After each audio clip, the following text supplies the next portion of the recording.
بسم اللہ الرحمن الرحیم۔ شروع کرتا ہوں اللہ کے پاک نام سے جو بڑا مہربان نہایت رحم والا ہے۔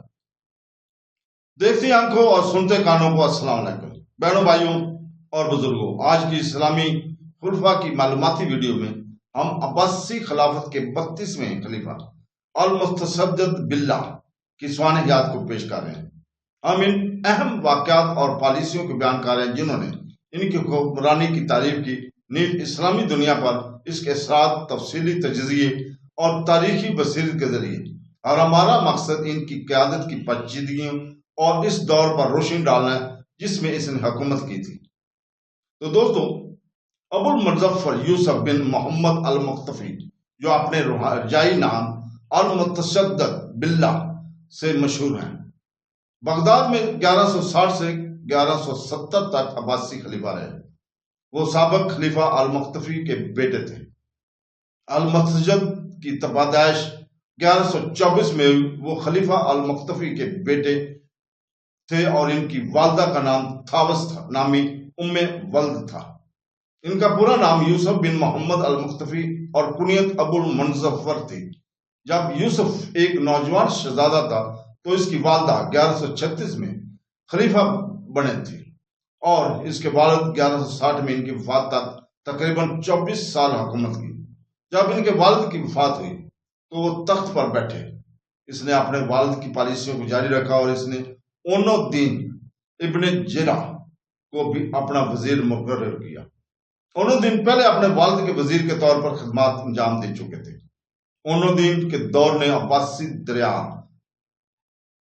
دربار میں سلجوقی اثر و رسوخ کے آخری زوال کی نشاندہی کی، CF عباسی سلجوق جنگ، اور بغداد میں ہمبلی سیکھنے کا ایک پھول دیکھا ابن حجر نور الدین زنگی کے ہاتھوں فاطمی مصر کی فتح میں بھی شامل تھا۔ المقتفی کی بیویوں میں سے ایک المتصدد کی سوتیلی ماں چاہتی تھی کہ اس کا اپنا بیٹا کامیاب ہو۔ اس نے بہت سے امیروں کو اپنی طرف لے لیا تھا اور نئے خلیفہ کو قتل کرنے کے لیے ان کی لونیوں کو خنجروں سے لیس کیا۔ المتصدد نے اس سازش کو دریافت کیا اور باغی بیٹے اور ماں کو جیل میں ڈال دیا۔ اس وقت کے آس پاس فاطمی خاندان 260 سال تک قائم رہنے کے بعد ختم ہو گیا۔ اس کے فاتح صلاح الدین، اگرچہ خود ایک راسخ العقیدہ مسلمان کہتے تھے، نے ابتدا میں ایسے لوگوں کے درمیان سنی عقیدے کا اعلان نہیں کیا جو اب بھی شیعہ فرقے کے عقائد اور عمل سے سرشار تھے، لیکن اس نے جلد ہی خود کو ایسا کرنے کے قابل پایا اور اس طرح عباسیوں کی روحانی بالادستی نہ صرف شام میں بلکہ پورے مصر اور اس کے تمام انحصاروں پر غالب آ گئی۔ اس سے بڑھ کر کہنے کے کچھ اور نہیں ہے کہ یہ خلیفہ کم و بیش خود و مختار عہدے پر فیض رہا اور ایک وزیر اور درباری ماحول کے ساتھ، اور اس کی حمایت صرف ایک چھوٹی سی قوت سے ہوئی جو کبھی کبھار مقامی مہم کے لیے کافی تھی۔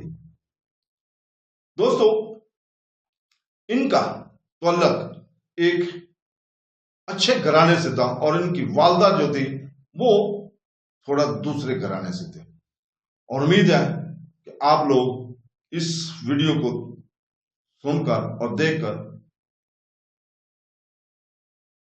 کافی چیزیں سمجھ رہے ہوں گے۔ تو بہنوں، بھائیوں اور دوستوں، کل ہم خلافت عباسیہ کے 33ویں خلیفہ المتصدد کی سوانحیات بیان کریں گے، جو کہ انہی کے بیٹے تھے اور انہوں نے ان کے بعد